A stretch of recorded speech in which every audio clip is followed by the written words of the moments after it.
सदृशं विश्वाधारं गगनसदृशं मेघवर्णं शुभांगं लक्ष्मीकान्तं कमलनयनं योगिभिर्ध्यानगम्यं वन्दे विष्णुं भवभयहरं सर्वलोकैकनाथम्। ओंकार स्वरूप ब्रह्म परमात्मने नमः। श्री सद्गुरुभ्यो नमः। जय ब्रह्मदेव, जय ब्रह्मदेव, जय जय ब्रह्मदेव। ब्रह्मर्षि ब्रह्म ज्योति ज्योतिष यूट्यूब चैनल में मैं आप सभी दर्शकों का हार्दिक अभिनंदन एवं स्वागत करता हूँ। प्रिय दर्शकों, मैं एक बार फिर से उपस्थित हुआ हूँ एक नया वीडियो लेकर। आशा करता हूं कि आप सबको हमारी जो भी वीडियो पहुंच रही हैं उनको आप अपनी तत्परता के साथ, लगन पूर्वक, निष्ठा के साथ आप सुन रहे होंगे और ज्योतिष विषय ज्ञान अर्जित कर रहे होंगे। वैसे भी बहुत से लोगों को ज्योतिष शास्त्र में विश्वास है और बहुत से लोग इससे अभी भी बहुत कोसों दूर हैं। जो लोग ज्योतिष शास्त्र से अभी कोसों दूर हैं उन सब के लिए भी मैं अपनी तरफ से एक सही दिशा निर्देश देते हुए, उनका सही मार्ग अवलोकन करते हुए अपनी इन ज्योतिष विषयक वीडियोज का निर्माण करके मैं आप सब तक पहुंचाता रहता हूं, ताकि आपका भी ध्यान ज्योतिष शास्त्र की ओर दिन प्रतिदिन जाता रहे और आप स्वयं अपने आप में इस ब्रह्म ज्ञान को, इस ज्योतिष के ज्ञान को ब्रह्म ज्ञान भी कहते हैं। ज्योतिष शास्त्र का जो ज्ञान है ये ब्रह्म ज्ञान है। इस ज्ञान को किसी भी तरह से आप कहीं भी, किसी भी अवस्था में जाकर के अपने इस चैतन्यता पूर्वक अपने इसी शरीरस्थ सौरभ मंडल में आप ध्यान लगा करके देख सकते हैं। यदि आप ऐसा करते हैं, दिनों दिन आप आकाशीय सौरभ मंडल में ग्रह, नक्षत्र, तारा आदि जितने भी पिंड हैं, यत यत पिंडे तत् तत् ब्रह्मांडे, इन अनेक पिंडों की या अनेक ब्रह्मांडों के बारे में आप अपने शरीरस्थ सौरभ मंडल में आप देख सकते हैं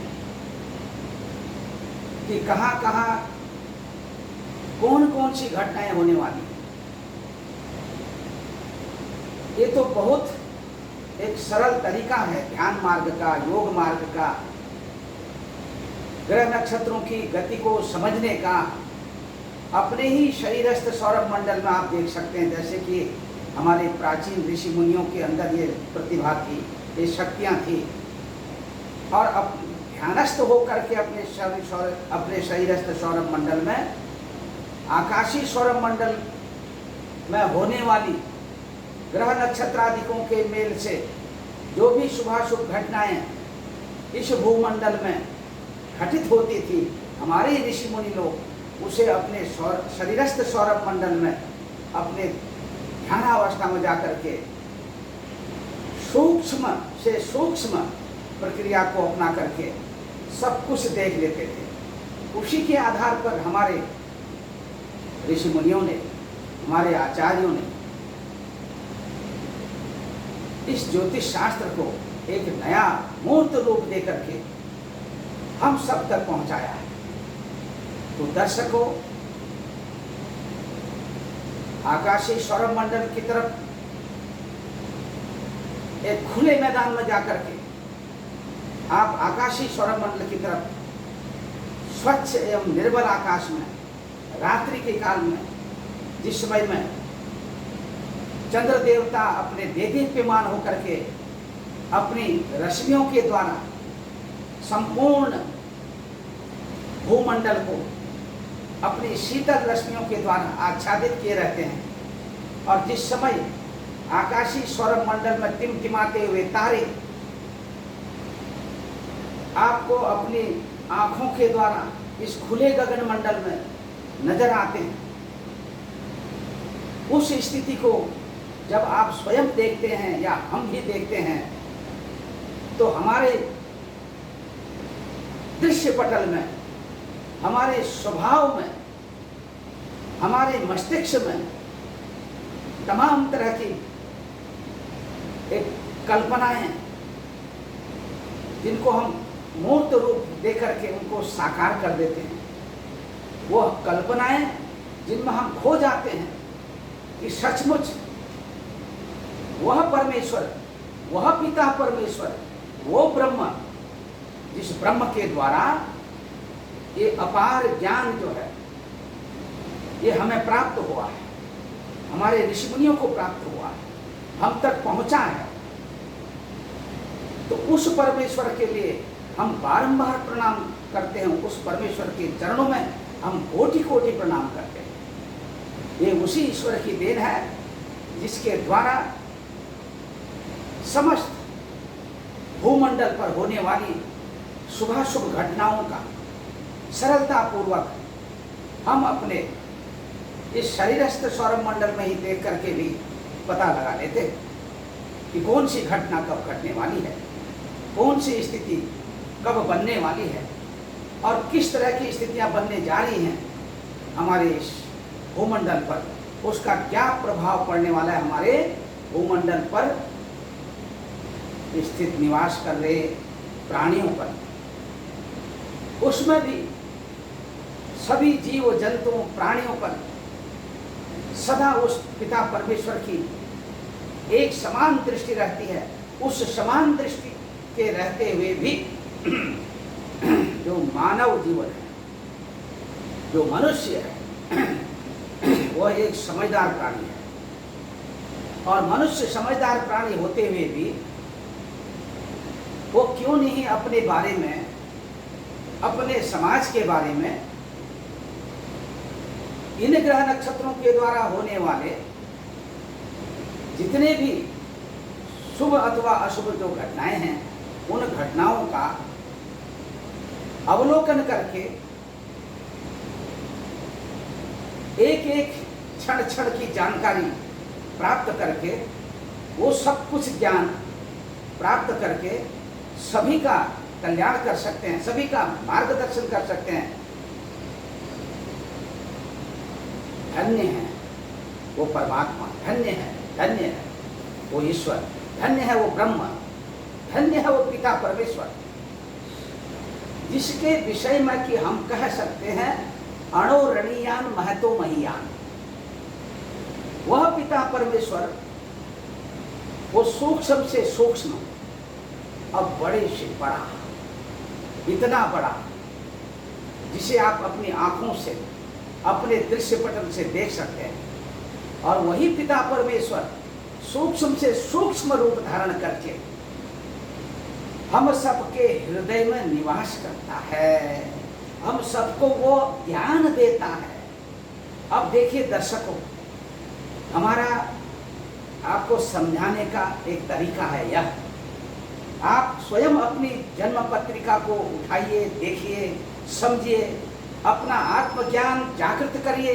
जब आप अपना आत्मज्ञान जागृत करेंगे तो जब तक आप अपना आत्मज्ञान जागृत करते रहेंगे तब तक, जब आपका आत्मज्ञान जागृत हो जाएगा तब उस अवस्था में जाकर के आप स्वयं अपनी जन्म पत्रिका, अपने कुटुंब की, अपने बाल बच्चों की, अपने रिश्तेदार, अपने जो इष्ट मित्र हैं उन सब की जन्म पत्रिका, अथवा आपके जो मित्र हैं, आपके जो दोस्त हैं, आपके इर्द गिर्द रहने वाले आस पास पड़ोस में जितने भी लोग हैं, सबका आप स्वयं कल्याण कर सकते हैं, सबका आप स्वयं मार्गदर्शन कर सकते हैं। चाहे वो किसी भी तरह से, किसी भी अवस्था में हो, उनको सही दिशा, सही शिक्षा और सही दिशा शिक्षा का निर्देशन करते हुए, उनका मार्गदर्शन करते हुए, उनको आप जब स्वयं इस ज्ञान को अर्जित करेंगे तो उनको भी आप इस ज्ञान को देने में सक्षम होंगे।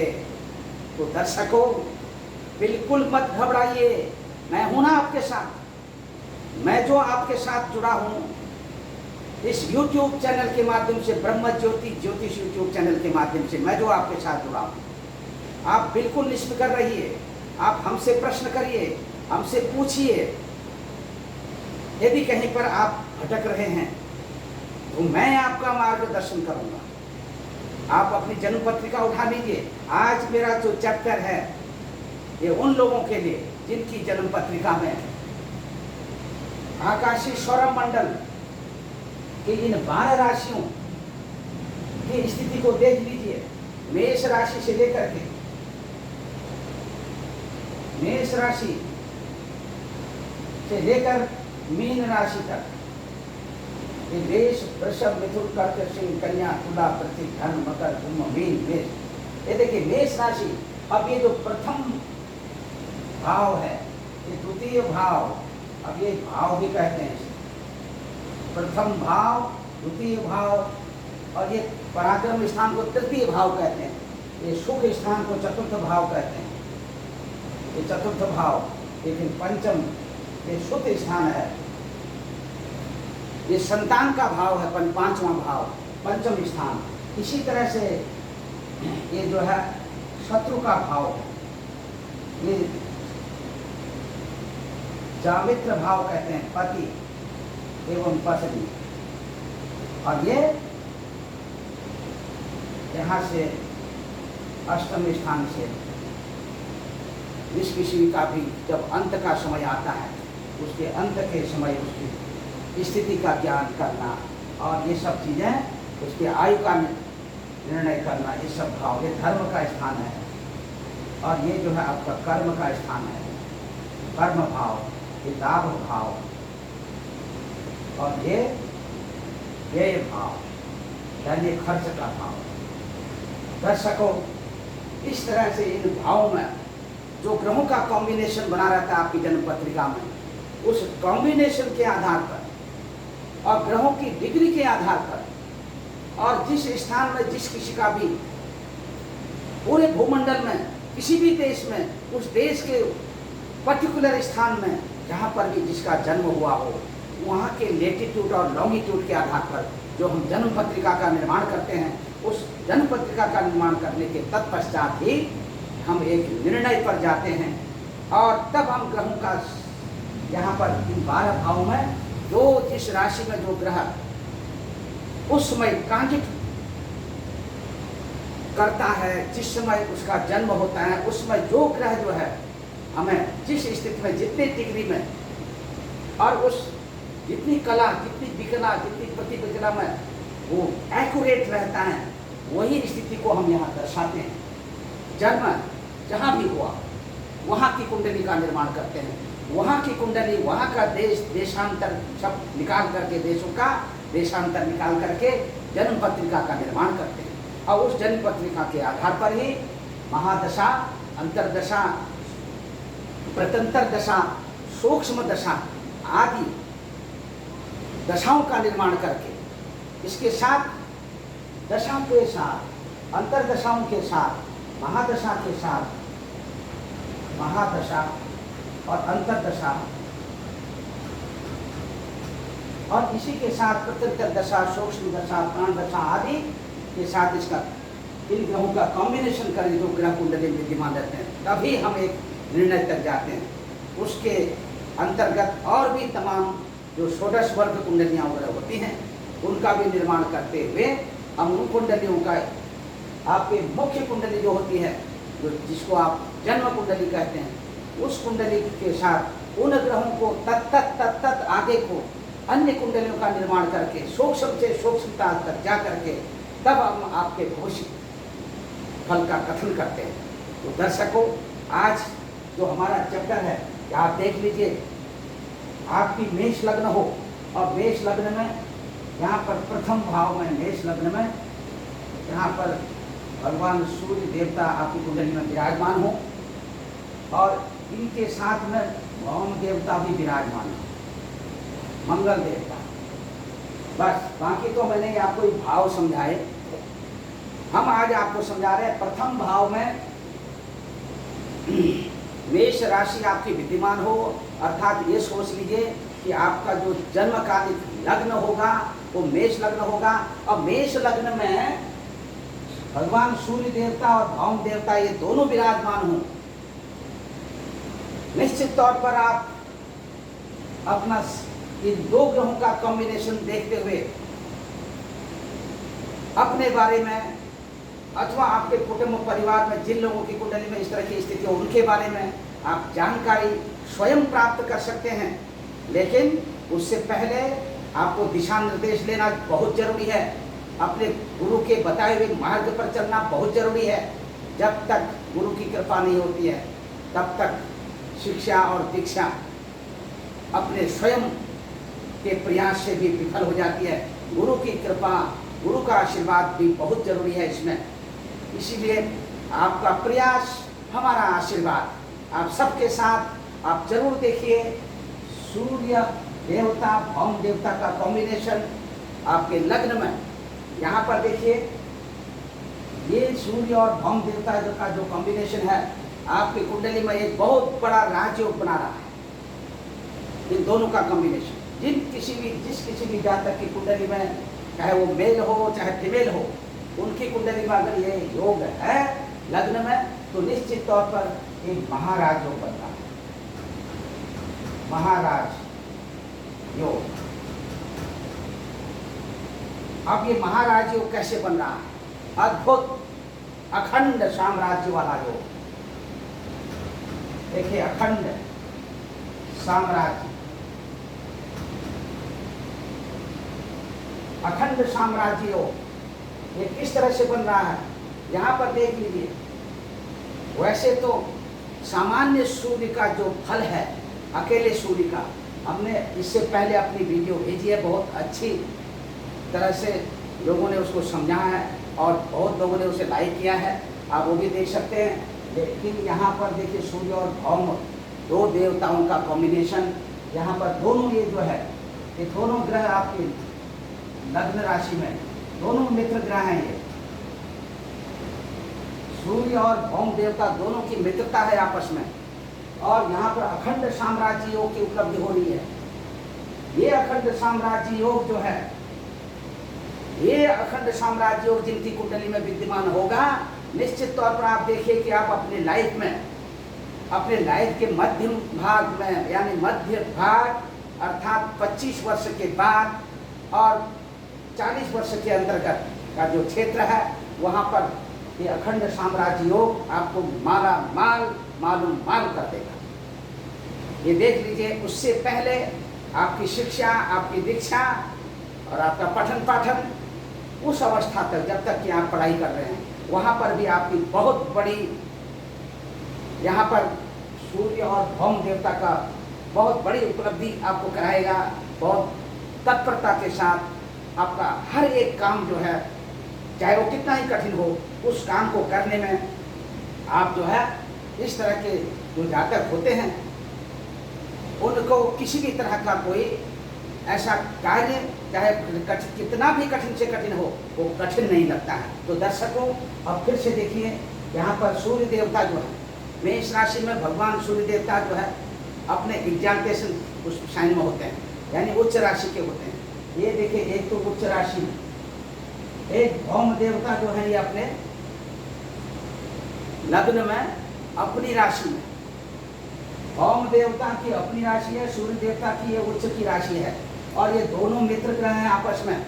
समझने की कोशिश करिए, ये दोनों मित्र ग्रह हैं, और इतना जरूर है ये दोनों मित्र ग्रह एक भौम देवता जो है यहाँ पर क्या बना रहे हैं, ये रोचक योग बना रहे हैं। रोचक योग, रोचक, भद्र, हंस,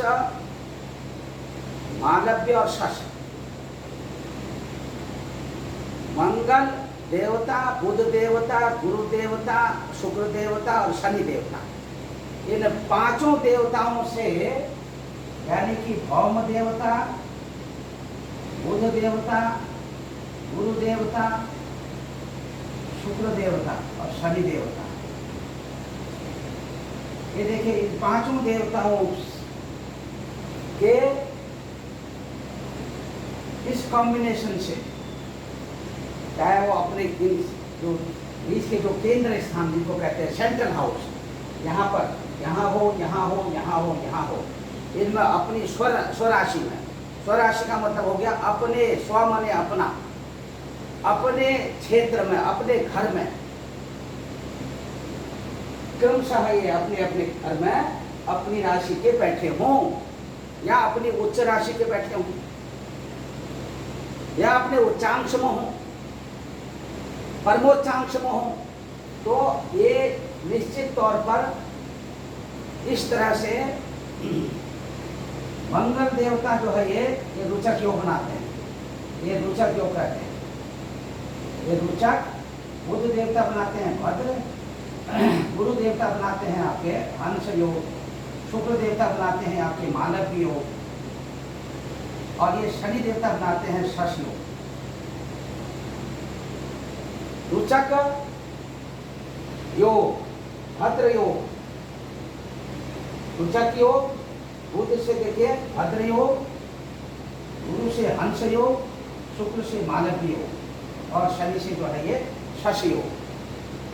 तो ये यहाँ पर देख लीजिए, मैं अच्छे से लिख दे रहा हूँ। रोचक नंबर 1, नंबर 2 भद्र योग, नंबर 3 हंस, नंबर 4 मालव्य, नंबर 5 रोचक, भद्र, हंस, मालव्य और शश। ये देखिए ये पांचों जो है ये आपके पंच महापुरुष योग कहते हैं। ये पंच महापुरुष योग जिस किसी भी जातक की कुंडली में हो तो निश्चिंत रहिए, अपने जीवन पर्यंत अच्छे सत्कर्म में लीन रहिए, सत्कर्म करते रहिए। ऐसे जातक जो है जिनकी कुंडली में ऐसे 2 या 3 योग अगर कुंडली में विद्यमान हो तो 3 योगों के रहने पर तो अखंड साम्राज्य योग बन जाता है। और यहाँ तो हम आपको कह रहे हैं कि केवल सूर्य और भौम देवता के कॉम्बिनेशन से अगर लग्न में ये योग है तो अखंड साम्राज्य योग का आप भोग करिए। ऐसे जातक को किसी भी तरह की कोई कमी होती ही नहीं है। एक बात आपको ध्यान में रखना पड़ेगा, इतना जरूर है, ये दोनों प्लैनेट जो हैं सूर्य देवता भौम देवता ये अग्नि के कारक हैं, अग्नि तत्व प्रधान है, और मेष राशि भी अग्नि तत्व प्रधान है। और इसमें भौम देवता जो हैं ये इनको सनक बहुत जल्दी चढ़ जाती है, बहुत जल्दी जो है ये आग बबूला हो जाते हैं, जिन पर सवार हो जाते हैं। इरिटेट करना, जातक को इरिटेशन यानी इरिटेट करना, बहुत ज़्यादा जो है उसे अंदर में चिड़चिड़ापन आ जाना, सिर में दर्द हो जाना, खोपड़ी झंझना जाना, इस तरह के जो है, और हड्डी के अंदर मज्जा का दूषित हो जाना, ये तमाम तरह के रोग जो है उत्पन्न हो जाते हैं, शारीरिक रोग, वेदना, कष्ट। इतना जरूर है कि ये अच्छे होते हुए भी अपनी जिसकी जैसी प्रकृति होगी, जिसने बचपन से जैसे उठना सीख लिया होगा, वो बैठना सीख लिया होगा, लोगों के साथ जिस तरह का संभाषण करना सीख लिया होगा, वो अपनी आदत से बाज नहीं आता है, छोड़ता नहीं है। अगर आपकी वाणी में अभद्रता है, अगर आपकी वाणी में ग्रहों के अनुसार कहीं वाणी में कर्कशता है, अभद्रता है, तो आप कहीं भी जाएंगे समाज में, चाहे कितना ही बड़ा आदमी बैठा हो, आपकी वाणी के द्वारा वो अभद्रता प्रकट हो ही जाएगा। यानी अभद्रता, कर्कशता, कठोर वाणी का प्रयोग आप करेंगे ही करेंगे, क्योंकि आपके स्वभाव में, आपके ब्लड में वो चीज़ आ जाती है। इसलिए आपको इसमें करना क्या है, शांत रहना है, अच्छे से अपनी जो है, जो बचपन में हो गया, जो सीखा है उसको छोड़ना है, आगे को जो है दिन हर दिन कुछ न कुछ सीखना है। अगर आप ये इस तरह से कार्य करते हैं तो आपके ऊपर जरूर जो है भौम देवता की भी कृपा बरसेगी, और भौम देवता आपको भू संपत्ति का मालिक बनाएंगे, अनेकों संपत्तियां आपके पास होंगी, और किसी भी तरह से कहीं भी कमी नहीं रहेगी, कोई कमी नहीं रहेगी। हर्षोल्लास की जिंदगी आप व्यतीत करेंगे। जीवन में हर मनुष्य का एक सपना होता है, उसकी एक छोटी सी बगिया हो, बागवानी हो, एक छोटा सा मकान हो, और उस मकान के इर्द गिर्द थोड़ा सा बागवानी, बगीचा, फल फूल हो, और फल और फूलों से, उनकी सुगंध से उसके घर में जो है, घर में परिपूर्णता हो, घर में शांति हो। कौन नहीं चाहता है, हर कोई चाहता है। लेकिन दर्शकों, इस ओर मैं आपका ध्यान आकर्षित करना चाह रहा हूँ। चाहते सब हैं, लेकिन मिलता किसी बिरलों को ही है, सबको नहीं मिलता है। और इस स्थिति में अब आप देख सकते हैं, यहाँ पर देखिए दोनों मित्र ग्रह हैं। जितना मैंने अभी कुप्रभाव बताया, ये कुप्रभाव जो है इनका नेचर है। और दूसरी तरफ भगवान सूर्य देवता भी देखिए अग्निकारक हैं, और ये कहीं न कहीं अग्नि से संबंधित जितने कार्य होते हैं उनमें भी जो है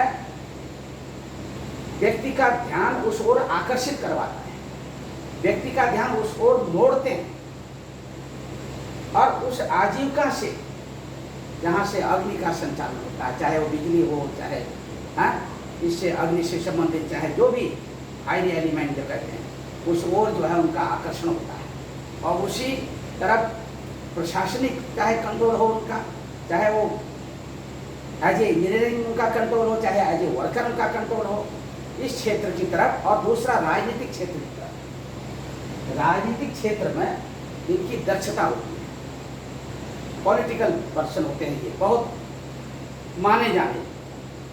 आप उठा लीजिए किसी राजनीतिक नेता की कुंडली, उनकी कुंडली में इस तरह का योग होगा, ऐसा महायोग, ऐसा अखंड साम्राज्य योग। और बहुत बार जो है वो ऐसे, चाहे वो चीफ मिनिस्टर बन गए हो तो 5 बार बन गए हो, 5 बार जो है वो चीफ मिनिस्टर की कुर्सी मिल गई होगी।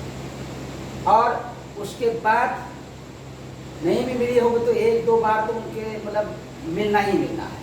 और उसी के साथ में जो है, या फिर केंद्रीय मंत्रालय में जाकर के केंद्रीय मंत्री का विस्तार पूर्वक उसका गठन करना, और किसी जिम्मेदारी पूर्वक और उस पद को संभालना, ये बहुत चीज़ें जो है इनके स्वभाव में रहता है। ये पाते ही पाते मिलता ही मिलता है। लेकिन इतना मैं कहूँगा, जिनकी कुंडली में ये सब योग हो, इन ग्रहों के अंशों का बलाबल भी देखा जाता है। इसी के साथ जो है नवमांश, दशमांश कुंडलियाँ हम जो बनाते हैं, उनमें भी देखा जाता है कि ग्रह का बल वहाँ कितना जा रहा है, कितना बल है। ये एक सामान्य प्रेडिक्शन ये हो गया कि इन दोनों का जो कॉम्बिनेशन है व्यक्ति को शूरवीर बनाता है, हिम्मती बनाता है, पराक्रमी बनाता है। ऐसा व्यक्ति निडर होता है, साहसी होता है। और ऐसे व्यक्ति के यहाँ घर में बहुत शांति रहती है। क्लेश करते जरूर हैं, स्वभाव है प्लानेट का, लेकिन जब आपके पास सब कुछ होता है, जब आप विचाराधीन होकर के, जब अपना जो है नियंत्रण बनाए रखते हैं, घर में शांति रखने के लिए, और अपने आध्यात्मिक जीवन जीते हैं, साथ में आध्यात्मिक सपोर्ट लेते हैं, तो निश्चित तौर पर आपके घर में शांति रहती है, आप उस क्लेश से बच जाते हैं। ऐसा व्यक्ति आध्यात्मिक क्षेत्र में भगवान विष्णु का भी उपासक होता है, भगवान श्री कृष्ण का उपासक भी होता है। और दूसरी तरफ में देवी की आराधना करना, हनुमान जी की आराधना करना, मतलब अपने नित्य कर्म में कुछ न कुछ जो है ये इस तरह से देवी देवताओं को प्रसन्न करने के लिए ये नित्य नैमित्तिक पूजा पाठ भी करते रहते हैं। और बहुत से लोगों की आदत होती है वो अपने पूजा पाठ के बारे में बताते नहीं हैं, गुप्त तरीके से गुप्त पूजा भी करते हैं। यंत्र मंत्र तंत्र शास्त्र में भी जो इनकी बड़ी पकड़ होती है ऐसे लोगों की, और अच्छी सफलता हासिल करते हैं। बहुत धनवान होते हैं, मेधावी प्रकृति के होते हैं, और इनकी बुद्धि बहुत तेज होती है इस योग के कारण। अन्यथा सामान्य मंगल और सामान्य सूर्य की बात करते हैं तो वहाँ पर उतना वो प्रतिफल उनको नहीं मिलता है। सामान्य सूर्य के लिए तो जो है ये लग्न में भगवान सूर्यदेव अगर अकेले बैठते हैं, मैंने इससे पहले भी अपनी वीडियो बना करके भेजी है, उसमें देखिएगा लग्नगः शंसखेटस्तदालादरः कामनी दूषितो दुष्प्रजो वे यदा पर्ण रामारतो राशि मीजानगतो मानहीनोते हृष्टि विशिष्टि पुमाना। इस तरह का जो सूर्य सामान्य अवस्था का जो सूर्य देवता जब आपके लग्न में विराजमान रहते प्रथम भाव में, ऐसा व्यक्ति व्यर्थ का इधर उधर भ्रमण करने वाला। लग्नगः शंसखेटस तदा लादरा कामनी दूषितो दुष्प्रजो वे यदा, इधर उधर जो है व्यर्थ, कहीं बाजार चला गया, कहीं इधर उधर चला गया, मार्केट में घूमा, कहीं कभी बहुत ज़्यादा शौक जग गया, कहीं सिनेमा हॉल में चला गया, और अनेक तरह से प्रेमी अथवा प्रेमिकाओं से घिरा हुआ, उनके द्वारा अपना सब कुछ बर्बाद करने वाला। ये मैं जो बता रहा हूँ श्लोक के अनुसार, ये अकेले सूर्य का, और भी जो है अगर कहीं तुला राशि का सूर्य यहाँ पर सातवीं राशि हो, तुला राशि में सूर्य हो, तो पूरा ही तहस नहस कर देगा। भगवान सूर्य देवता की जो कमज़ोर स्थिति है, उस कमज़ोर स्थिति के कारण वो स्वयं कमज़ोर हो जाता है, उसका मनोबल गिर जाता है, बिल्कुल विपरीत फल है। ऐसा आपको जानना चाहिए। तो दर्शकों, अभी यहाँ पर देखिए, ऐसे जातक को अपने स्वास्थ्य का विशेष ख्याल रखना चाहिए। किसी भी तरह का कोई फायरी एलिमेंट जो है अपने पास नहीं रखना चाहिए, क्योंकि ऐसे लोगों को जिनका एक कॉम्बिनेशन होता है अखंड साम्राज्य की वजह से, इनके अंदर में थोड़ा इको पावर ज़्यादा आ जाती है, अपने पास ये अग्निशमक चीज़ें इस तरह की जो है अपने पास रखते हैं, और ये रखने से कहीं न कहीं बहुत सारा नुकसान भी उठाना पड़ सकता है। इसीलिए ऐसी वस्तुओं का कहीं भी अपने पास, अब चाहे वो अपने आत्म संयम के लिए, आप आत्मरक्षा के लिए, आत्म संरक्षणता के लिए, किसी भी तरह से आप रखते हैं। ऐसे जातक जिनकी कुंडली में ऐसा योग हो तो ना रखें, अथवा रखना भी पड़ सकता है तो उसकी देखभाल कोई और करे आपके संरक्षण के लिए, तो वो ज़्यादा ठीक है। अन्यथा यहाँ खतरा भी बना रहता है, और ऐसी चीज़ कोई भी अपने आत्म संरक्षणता के लिए आप रखते हैं तो पूर्णतः उस पर जो है आपका पूरा ध्यान रहना चाहिए। देखिए, जो व्यक्ति बलशाली हो, बुद्धिमान हो, उसे इन सब चीज़ों की क्या आवश्यकता है। जो भगवान का भक्त हो, हर तरह से ईश्वर की कृपा उसके ऊपर में बरस रही हो, तो उसे इन सब चीज़ों की क्या आवश्यकता और क्या डरना। तो दर्शकों, आप इसी के अनुसार आप देखिए और स्वस्थ रहिए, निरोगी रहिए। मैं अपने पिता परमेश्वर, परम ब्रह्म पिता परमेश्वर से यही प्रार्थना करता हूँ कि वो आपको इतनी शक्ति दे, आपका जो भक्ति मार्ग है वो दिनों दिन बढ़ता चला जाए, आपका ज्ञान बढ़ता चला जाए, आपका मान बढ़ता चला जाए, आपका सम्मान बढ़ता चला जाए, आपके घर परिवार में, आपके कुटुंब में, आपके घर परिवार में शांति रहे, और हर तरह से, हर तरह की विपत्तियों से, आपत्तियों से आप दूर रहें, और खुशहाली पूर्वक अपना जीवन यापन करें, और सब प्रकार की जो भी आपके अनुकूल भोग की वस्तु हैं वो आपको प्राप्त होती रहें। ये मंगल और सूर्य देवता की कृपा से यहाँ पर जो है ये मैंने आपको जो बताया, ये आपकी कुंडली में यदि हो, आप इसके अनुसार आप हिम्मत से काम लीजिए, हिम्मत से कार्य करिए, जरूर सफलता मिलेगी। सर्वे भवन्तु सुखिनः, सर्वे सन्तु निरामया, सर्वे भद्राणि पश्यन्तु, मा कश्चित् दुःख भाग् भवेत्। ओम शांति, ओम शांति, ओम शांति। ओम पूर्णमदः पूर्णमिदं पूर्णात् पूर्णमुदच्यते पूर्णस्य पूर्णमादाय पूर्णमेवावशिष्यते। हरि ओम। तो दर्शकों, अगली एक फिर नई वीडियो बना करके आपको भेजूंगा। तब तक के लिए मैं अपनी वाणी को विराम देता हूँ। ओम शांति। जय ब्रह्मदेव।